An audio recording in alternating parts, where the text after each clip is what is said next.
যোৰহাটত ৰাইজৰ পদূলিত ৰাইজৰ কংগ্ৰেছৰ এক ফ্লপ শ্ব' ৰাইজৰ পৰামৰ্শৰ টোপোলা অনুষ্ঠান থলীতেই এৰি গুচি গ'ল কংগ্ৰেছী নেতৃত্ব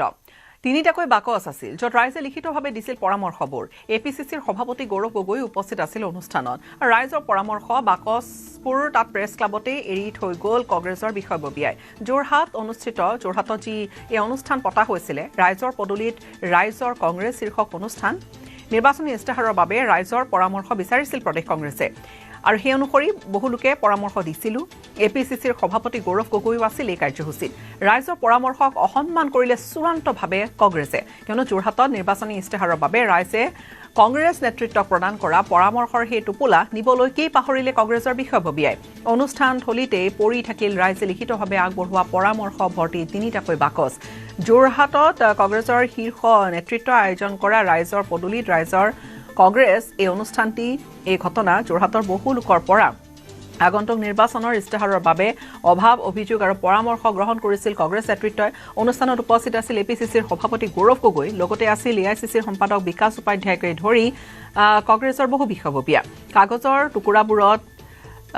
লিখি থোৱা এইবোৰ পৰামৰ্শ তিনিটাকৈ বাকচত বেলট পেপাৰৰ দৰে ভৰাই গৈছিল আৰু সেয়া আচলতে বিচাৰিছিল ৰাইজৰ পৰা সেই পৰামৰ্শবোৰ ৰাইজৰ পদূলিত ৰাইজৰ কংগ্ৰেছৰ এই অনুষ্ঠানলৈ অহা লোকসকলে তেওঁলোকে পৰামৰ্শ দিলে ঠিকেই কিন্তু বাকচবোৰ পৰামৰ্শ ভৰ্তি তিনিটাকৈ বাকচ অনুষ্ঠান শেষ হোৱাৰ পিছতো নিবলৈকেই পাহৰিলে বিষয়ববীয়াসকলে তন্দ্ৰা ভাগিল কংগ্ৰেছৰ অৱশেষত এৰাতি এলাগি কৰি বৃহস্পতিবাৰে পুৱা পৰামৰ্শৰ এই বাকচ সংগ্ৰহ কৰাত লাগি পৰিল কংগ্ৰেছ নেতৃত্ব যোৰহাট প্ৰেছ ক্লাবত ৰাইজে দিয়া পৰামৰ্শৰ বাকচবোৰ এৰি গৈছিল কংগ্ৰেছে আৰু নিৰ্বাচনী ইস্তাহাৰৰ বাবে ৰাইজে যিখিনি পৰামৰ্শ দিছিল ৰাইজৰ পৰামৰ্শ বিচাৰিছিল প্ৰদেশ কংগ্ৰেছে সেই পৰামৰ্শখিনি এনেকৈ এই বাকচ কেইটাত ভৰাবলৈ কোৱা হৈছিল বাকচ কেইটাৰে কিন্তু তাতে এৰি থৈ গ'ল কংগ্ৰেছে পৰামৰ্শলৈ পিঠি দিয়ে প্ৰকাৰ প্ৰেছ ক্লাবতে ৰাখি থৈ গৈছিল তিনিটাকৈ পৰামৰ্শ ভৰ্তি বাকচ তাৰপিছত যেতিয়া নিউজ 18 অসম নৰ্থ ইষ্টত এই বাতৰি সম্প্ৰচাৰিত হ'ল নিশা তাৰপিছতহে গা লৰিল যোৰহাটৰ কংগ্ৰেছী বিষয়ববীয়াৰ আৰু তাৰপিছত পুৱাৰ দৃশ্য নিশা হেনো নিবলৈ আহিছিল কিন্তু তলা আছিল আৰু চৌহদটোত আৰু তাৰপিছত প্ৰেছ ক্লাব চৌহদৰ পৰৱৰ্তী সময়ছোৱাত আজি পুৱাৰ ভাগত লৰালৰিকৈ বাকচ কেইটা লৈ গৈছে অৱশেষত যেন তন্দ্ৰা ভাঙিল কংগ্ৰেছৰ পুৱাৰ ভাগতে বাকচ কেইটা লৈ গ'ল কংগ্ৰেছৰ নেতৃত্বই একচুৱেলি যোৰহাটবাসীৰ কাৰণে খুব লজ্জাজনক কথা যে কংগ্ৰেছৰ কৰ্মীসকলৰ লগত কালি যি বিৰোধী দলপতি গৌৰৱ গগৈ ডাঙৰীয়াই যি ৰাইজৰ পদ্ধতিৰ ৰাইজৰ কংগ্ৰেছ বুলি যি এটা শ্লোগান দি ভেকু ভাওনা কৰি একচুৱেলি এইটো শ্লোগান নহয় এইটো এটা ভেকু ভাওনা কাৰণ সেই শ্ৰদ্ধেয় নাগৰিকসকল তেওঁ কংগ্ৰেছৰ কৰ্মীসকলে শ্ৰদ্ধেয় নাগৰিক হয় যোৰহাটৰ তেওঁলোকক তেওঁ অপমান কৰিছে সেই মই জনামতে প্ৰেছ ক্লাবত এতিয়ালৈ ডাষ্টবিনতে পৰি আছে সেই মতামতসকল গতিকে তেওঁ ৰাইজৰ কি কাম কৰিব আজি গৌৰৱ গগৈ ডাঙৰীয়া যোৰহাটৰ ৰাইজৰ লগত সদায় ভেকু ভাওনাই কৰি আছে তেওঁ সাংসদ হোৱাৰ পিছত এই পদূলিতে তেওঁৰ ঘৰ এই পদূলিতে তেওঁ কোনদিন নাহে আৰু যোৰহাটৰ ৰাইজৰ তেওঁ কি কাম কৰিব আৰু এইটো সম্পূৰ্ণ এক ভেকু ভাওনা আৰু বিশেষভাৱে কাৰণ আপোনালোকে জানে যে মোক এজন কিছু সময় আগতে কংগ্ৰেছ কৰ্মীকেইজনে ফোন কৰিছে যে আমি যথেষ্টখিনি লজ্জিত হৈছোঁ এখন চিনেমা বনাব লাগে ন এখন চিনেমা বনাই মানুহক দেখাব লাগে তেওঁ ভাবে যে সকলো বস্তু ছ'চিয়েল মিডিয়াতে হয় ছ'চিয়েল মিডিয়া লাগিব আমাক কিন্তু সকলো বস্তু তেওঁ ছ'চিয়েল মিডিয়াৰ যোগেদি কাম কৰিব বিচাৰে কিন্তু সঁচা অৰ্থৰ ৰাইজৰ ক্ষেত্ৰত কাম কৰিছে নেকি আৰু যোৰহাটৰ ৰাইজে যিকোনো ক্ষেত্ৰত ৰাজনীতি দিশতে সদায় ৰাজনৈতিক দৃষ্টিকোণ সামাজিক দৃষ্টিকোণে আছে গতিকে যোৰহাটৰ ৰাইজে এই ক্ষেত্ৰত কিন্তু যথেষ্টখিনি লজ্জিত হৈছে আৰু আমিও যথেষ্টখিনি লজ্জিত কাৰণ ডাষ্টবিনতে তেওঁলোকৰ মতামত ৰাখি থৈ দিলে কৰবাত যেন ৰাইজৰ পৰামৰ্শখিনি একেবাৰে গুৰুত্ব নিদি সম্পূৰ্ণকৈ অসন্মান কৰিলে আৰু এই অভিযোগটো কংগ্ৰেছৰ বিৰুদ্ধে উঠিছে কংগ্ৰেছে কি কয় সেয়া লক্ষণীয় হ'ব কিন্তু যোৰহাটৰ পৰা এই মুহূৰ্তত গৌতম বৰা আমাৰ সাংবাদিক সংযুক্ত হৈছে পোনপটীয়া সম্প্ৰচাৰত গৌতম এয়া ক'বলৈ গ'লে যোৰহাট প্ৰদেশ কংগ্ৰেছৰ সভাপতিৰ নিজা সমষ্টি যোৰহাটৰ পৰা তেওঁ জয় হৈ আহিছে অনুষ্ঠানত গৌৰৱ গগৈ উপস্থিত আছে কিন্তু গৌৰৱ গগৈ থকা সেইখন সভাত ৰাইজৰ পৰামৰ্শৰ এই ধৰণৰ আলৈ আঠানি অৰ্থাৎ একেবাৰে অসন্মানজনক যেন এটা কাম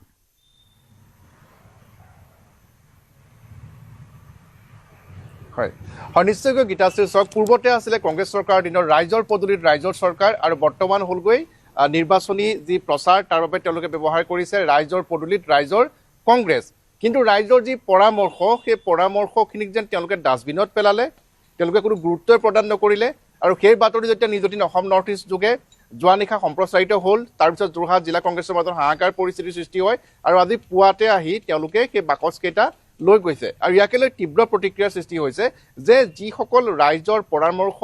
ঠিক সেইদৰে তেওঁলোকৰ যিখিনি অভাৱ অভিযোগক গুৰুত্ব প্ৰদান কৰি নিৰ্বাচনী ইস্তাহাৰত সেইসমূহ সন্নিৱিষ্ট কৰাৰ বাবে এই অনুষ্ঠানৰ আয়োজন কৰা হৈছিলে যোৰহাটত আৰু তেওঁলোকৰ সেই পৰামৰ্শ বুলি তাত আকৌ সাধাৰণ লোক নাছিলে তাত তেওঁলোকৰ কংগ্ৰেছৰ বিশেষকৈ মহিলা কংগ্ৰেছৰ তিতাবৰ যোৰহাটৰ যিসকল মহিলা কংগ্ৰেছ আৰু যিহেতু মহিলাসকলক সৰ্বাধিক গুৰুত্ব দিয়া হ'ব বুলি কালি গৌৰৱ গগৈ ডাঙৰীয়াই জানিবলৈ দিছে সেই মহিলাসকলৰ যিখিনি অভাৱ অভিযোগ পৰামৰ্শ তাকে ধূলিসাৎ কৰি তেওঁলোকে ইয়াতে পেলাই থৈ গ'ল অৰ্থাৎ অৱহেলা তেওঁলোকে গুৰুত্ব প্ৰদান নকৰিলে ইয়াকে লৈ প্ৰতিক্ৰিয়াৰ সৃষ্টি হৈছে আমাৰ সৈতে আছে বিজেপিৰ যুৱ মৰ্চাৰ প্ৰাক্তন সভাপতি তথা যুৱ নেতা সিদ্ধাংকু অংকুৰ বৰুৱা ডাঙৰীয়া মই জানিব বিচাৰিম যে যিটো আমি দেখিবলৈ পালোঁ যে যোৰহাটবাসী ৰাইজৰ ঠিক সেইদৰে তেওঁলোকৰ কংগ্ৰেছ কৰ্মীসকলৰ মতামতক পৰামৰ্শ কোনো গুৰুত্ব প্ৰদান নকৰিলে যি সময়ত মাননীয় মুখ্যমন্ত্ৰী ডক্টৰ হিমন্ত বিশ্ব শৰ্মা আৰু আমাৰ ৰাজ্যিক সভাপতি দিলীপ শইকীয়া ডাঙৰীয়া সকলোতকৈ বেছি তৃণমূল পৰ্যায়ৰ কৰ্মীক গুৰুত্ব দি আছে বুথৰ কাৰ্যকৰ্তাক গুৰুত্ব দি আছে সেই সময়তে তেওঁলোকৰ কৰ্মীসকলক যি কালি তেওঁ অপমান কৰিলে বিশেষভাৱে অকল কৰ্মী নহয় যোৰহাটৰ শ্ৰদ্ধেয় নাগৰিকসকলক তেওঁ অপমান কৰিছে কাৰণ তেওঁলোক যোৰহাট বা তিতাবৰে তেওঁলোকে এজন নাগৰিক তেওঁ অপমান কৰিলে সেইটো সঁচাকৈ লজ্জাজনক কথা আগতেও শুনিছিলোঁ যে প্ৰয়াত তৰুণ গগৈৰ দিনত ৰাইজৰ পদূলি ৰাইজৰ চৰকাৰ সেই নিৰ্বাচনী প্ৰচাৰো এতিয়া বৰ্তমান এটা ভেকুভাওনা হৈছিলে আৰু বৰ্তমানো গৌৰৱ গগৈ ডাঙৰীয়াই কি যোৰহাটৰ পৰা যি নিৰ্বাচনী প্ৰচাৰ আৰম্ভ কৰিছিলে সেইটো এটা ভেকুভাওনা ৰূপলৈ পৰিৱৰ্তন হৈছে গতিকে এইটো খুব লজ্জাজনক ঘটনা যোৰহাটৰ ৰাইজক অপমান কৰিছে কাৰণ আপোনালোকে চাওক যি সময়ত আপোনাৰ মই বাৰে বাৰে কৈছোঁ মুখ্যমন্ত্ৰী ডাঙৰীয়াই বিশেষকৈ সকলোতকৈ বুথৰ যি তৃণমূল পৰ্যায়ৰ কাৰ্যকৰ্তাক গুৰুত্ব দিছে সেই সময়ত গৌৰৱ গগৈ ডাঙৰীয়াই সেই ডাষ্টবিনত পেলাই থাকে ৰাইজৰ পদূলিত ৰাইজৰ কংগ্ৰেছৰ যি মতামত আছিলে আৰু তেওঁলোকৰ কৰ্মীসকলৰ লগত মোক কিছুমান মোৰ ভাল বন্ধু আছে তেওঁ কৰ্মীসকলে মোক ফোন যোগেও জনাইছে যে আমি বহুখিনি কষ্ট কৰি যোৰহাটখনক কেনেকৈ আগুৱাই লৈ যাব পাৰোঁ বা আমি জয়ী হ'ব পাৰোঁ নিৰ্বাচনত বহুখিনি মতামত দিছিলে আৰু সেই মতামত কেৱল ডাষ্টবিনতে থাকিলে এতিয়াও মই জনামতে প্ৰেছ ক্লাবৰ পৰা কিছু সময় আগত তেওঁলোকে মুখ ঢাকি সেই ডাষ্টবিনৰ পৰা সেই মতামতখিনি আনিবলৈ কৈছে ইয়াতকৈ আৰু লজ্জাজনক কথা একো হ'ব নোৱাৰে আৰু মই ক'বলৈ বিচাৰোঁ যে যোৰহাটখন এখন সাংস্কৃতিক ৰাজধানী যোৰহাটখন সমগ্ৰ অসমৰ ভিতৰত এখন চৰ্চাৰ এখন লোকসভা সমষ্টি হওক বা বিধানসভা সমষ্টিয়ে হওক কিন্তু যোৰহাটৰ তেওঁ সাংসদ হোৱাৰ পিছত তেওঁ যোৰহাটৰ ৰাইজে তেওঁ কোনদিন দেখিবলৈ পোৱা নাই কিন্তু সেই যদি চাই আপোনালোকে যে আমাৰ সন্মানীয় লোকসভা সমষ্টিৰ যি দায়িত্ব দি থৈছে যে আমাৰ কেন্দ্ৰীয় মন্ত্ৰী পবিত্ৰ মাৰ্ঘেৰিটাই আপোনালোকে যোৰহাট হওক তিয়ক হওক নাজিৰা হওক শিৱসাগৰ সকলোতে তেওঁ দিন ৰাতি একেবাৰে ৰাইজৰ কাষত কাষ চাপিছে গতিকে এইটো খুব লজ্জাজনক কথা আৰু তেওঁৰ এই পদূলিতে তেওঁৰ ঘৰ এইটো পদূলিতে এইটো ভোট বহন কাৰণে ভোট দিবলৈ আহে আজিলে তেওঁ সাংসদ হোৱাৰ পিছত এদিনলৈ এই পদূলিৰ ৰাইজে দেখা নাই কাৰণ ৰাইজৰ তেওঁ কি কাম কৰিব বা অসমবাসী তেওঁ কি কাম কৰিব মই এইখিনিতে এটা কথা সুধিব বিচাৰিছোঁ যে গীতাশ্ৰী যিসমূহ পৰামৰ্শ আছিলে যিকেইটা বাকচ আমি দেখা পাইছোঁ সেই বাকচকেইটা আছিলে তিতাবৰ মহিলা কংগ্ৰেছৰ যোৰহাট জিলা মহিলা কংগ্ৰেছৰ অৰ্থাৎ এইবাৰ যিহেতু বহু সমষ্টিত মহিলা ভোটাৰৰ সংখ্যা অধিক আৰু তাৰ বাবে আমি দেখা পাইছোঁ ৰাজনৈতিক দলসমূহে এবাৰ মহিলাসকলক অধিক গুৰুত্ব প্ৰদান কৰিছিলে আৰু কংগ্ৰেছো তাৰ ব্যতিক্ৰম নহয় কালি আমাক সেই সন্দৰ্ভত গৌৰৱ গগৈ ডাঙৰীয়াই কৈছেও যে মহিলাসকলৰ সুৰক্ষাৰ বাবে তেওঁলোকে নিৰ্বাচনী ইস্তাহাৰত বিশেষ তেওঁলোকে ঘোষণা কৰিব আৰু মহিলাসকলৰ বাবেও বিশেষ আঁচনি তেওঁলোকে যে ল'ব নিৰ্বাচনত জয়ী হ'লে সেই নিৰ্বাচনী ইস্তাহাৰত প্ৰকাশ পাব কিন্তু সেই মহিলাসকলে আগবঢ়োৱা পৰামৰ্শ তেওঁলোকৰ মতামত অভাৱ অভিযোগ ক'ত পৰি ৰৈ গ'ল যিখন মিটিং তেওঁলোকে অনুষ্ঠিত কৰিছিলে সেই মিটিং যিখন প্ৰেছ ক্লাবৰ যিটো সভাগৃহ আছিলে তাতে পৰি ৰৈ গ'ল অ'ত ত'ত সিঁচৰিত হৈ পৰি আছিলে সাংবাদিকে গৈ তুলি সন্মান সহকাৰে টেবুলৰ ওপৰত সেয়া থৈছিলে তেতিয়ালৈকে তেওঁলোকে জনা নাছিলে কিন্তু যেতিয়া তেওঁলোকক সংবাদ মাধ্যমত বাতৰি সম্প্ৰচাৰ হ'ল তাৰ পিছতহে জানিব পাৰিলে সৰ্বসাধাৰণ ৰাইজৰ কথা বাদে কথাখিনি এনেকুৱা যে শীৰ্ষ নেতৃত্বৰো কোনো গুৰুত্ব নাই বাকচ আছে তাত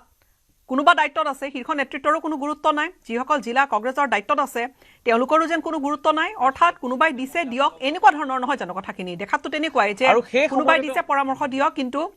তাত কাৰো আচলতে সেইখিনি লৈ কোনো মন কানি নাই বা হৈ কি আছে আচলতে কংগ্ৰেছত হৈ কি আছে সেইখিনি চোৱা চিতা কৰিবলৈও শীৰ্ষ যিসকল নেতৃত্ব আছে তেওঁলোকৰো যে গুৰুত্ব নাই এই ধৰণৰ ঘটনাৰ পৰা ওলাই পৰিছে তাত গৌৰৱ গগৈ নিজে আছিল হয় হয় হয় হয় নিশ্চয়কৈ তাতে কংগ্ৰেছৰ শীৰ্ষ নেতৃত্ব আছিলে কিন্তু তেওঁলোকে যে গুৰুত্ব নাই দিয়া আৰু যে তেওঁলোকৰ দলটো যিধৰণে চলিছে যে সেই গুৰুত্বহীন কৰি পেলালে তেওঁলোকৰ ৰাইজৰ পৰামৰ্শ তেওঁলোকৰ নিজৰে দলৰে মহিলা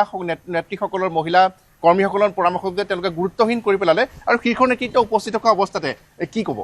তো এইটো খুব লজ্জাজনক কথা আৰু আপোনাক মই বাৰে বাৰে কৈছোঁ যি সময়ত ভাৰতীয় জনতা পাৰ্টীয়ে সদায় তৃণমূল পৰ্যায়ৰ কাৰ্যকৰ্তাক গুৰুত্ব দিয়ে মাননীয় প্ৰধানমন্ত্ৰী নৰেন্দ্ৰ মোদী আহোঁতে সেইদিনাখন আমাৰ লগত যোনটো বিষয়ববীয়াৰ লগত সভা কৰিছিলে গুৱাহাটীত তেওঁ বাৰে বাৰে কৈছিলে যে আমি বুথৰ কাৰ্যকৰ্তাৰ লগত থাকিব লাগে তৃণমূল পৰ্যায়কৰ্তা তেওঁলোকৰ ঘৰত ভাত খাব লাগে তেওঁলোকৰ লগত তেওঁলোকৰ যোনখিনি সমস্যা আছে সমাধান কৰিবলৈ সেই সময়তে গৌৰৱ গগৈ ডাঙৰীয়াই যোনটো আজি যোৰহাটৰ ৰাইজৰ আগত তেওঁ যিটো নিদৰ্শন দাঙিলে এইটো নিদৰ্শন বুলিয়ে কৈছোঁ লাগে সেইটো অতি অতি লজ্জাজনক ঘটনা আৰু তেওঁলোকে যোৰহাটত নিজৰ পদূলিলে কোনদিন আহিব বাৰে বাৰে কৈছোঁ এইটো তেওঁ নিজৰ পদূলিলে কোনদিন আহি পোৱা নাই মই জনামতে তেওঁ ঘৰতে 4টা ঘৰ পাৰ হৈ তেওঁলোকৰ ঘৰ প্ৰয়াত তৰুণ গগৈ তেওঁ নিজৰ ঘৰত নাথাকে চামেলি মেমচাবত থাকে গতিকে ইয়াতকৈ আৰু লজ্জাজনক ঘটনা একো হ'ব নোৱাৰে আৰু সঁচাকৈ কেৱল যোৰহাটৰ নাগৰিকক তেওঁ অপমান কৰিছে কাৰণ যোৰহাটখনৰ এখন সাংস্কৃতিক ৰাজধানী আৰু যোৰহাটৰ যিকোনো ৰাজনৈতিক দৃষ্টিভংগীতকৈ সামাজিক দৃষ্টিভংগী যে প্ৰত্যেকটো ক্ষেত্ৰত ইয়াৰ পৰা এইটো পোহৰলৈ আহিছে নেকি যে দলটোৰ যিটো সাংগঠনিক যি ধৰণে পৰিচালনা হৈ আছে যে আমি পুনৰবাৰ কৈছোঁ নিযুদিন অসম নৰ্থ ইষ্টৰ দৰ্শকসকলক গীতাশ্ৰী যে সাধাৰণ লোকসকলৰ পৰা মতামত লৈছিলে পৰামৰ্শ লৈছিলে আৰু তেওঁলোকৰ যিসকল কংগ্ৰেছ কৰ্মী আছে তৃণমূল পৰ্যায়ত তেওঁলোকৰ পৰা মতামত লৈছিলে আৰু সেই বাকচ কেইটাত আমি দেখা পাইছিলোঁ বিশেষকৈ মহিলা যিসকল কংগ্ৰেছ কৰ্মী বিষয়ববীয়া আছিলে বিশেষকৈ তিতাবৰ সমষ্টি আৰু ভাস্কৰ বৰুৱা ডাঙৰীয়া অৰ্থাৎ তিতাবৰৰ MLA গৰাকীও তেতিয়া সেইখন সভাত আছিলে আৰু ভাস্কৰ বৰুৱা ডাঙৰীয়া জড়িত তিতাবৰৰ পৰা বহু সংখ্যক মহিলা কৰ্মী আহিছিলে মহিলা বিষয়ববীয়া আহিছিলে কংগ্ৰেছৰ আৰু তেওঁলোকৰ বাবে এটা সুকীয়া বাকচৰ ব্যৱস্থা কৰা হৈছিলে আৰু তাতে সৰ্বাধিক আমি দেখা পাইছোঁ যে তাতে বহুখিনি পত্ৰ তেনেধৰণে তেওঁলোকে মতামত দিছে পৰামৰ্শ আগবঢ়াইছে যে আমি গৌৰৱ গগৈ ডাঙৰীয়াক পৰৱৰ্তী মুখ্যমন্ত্ৰী হিচাপে বিচাৰোঁ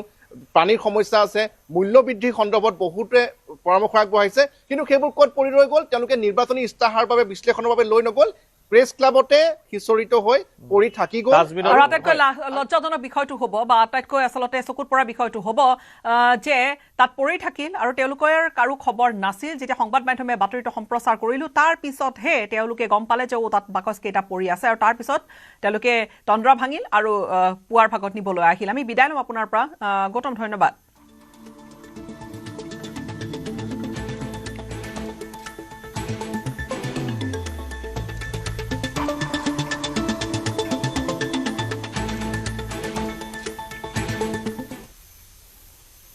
ৰাইজৰ এই পৰামৰ্শ ভৰা বাকচৰ যি আলৈ আঠানি যোৰহাটত কংগ্ৰেছৰ কাণ্ডক লৈ কিন্তু প্ৰতিক্ৰিয়া হৈছে ৰাইজৰ মতামত বিচৰাৰ নামত কংগ্ৰেছৰ নাটক বুলি সমালোচনা কৰিছে মন্ত্ৰী পবিত্ৰ মাৰ্ঘেৰিটাই আৰু সামাজিক মাধ্যমত কেন্দ্ৰীয় মন্ত্ৰীগৰাকীয়ে লিখিছে বিশেষ পোষ্ট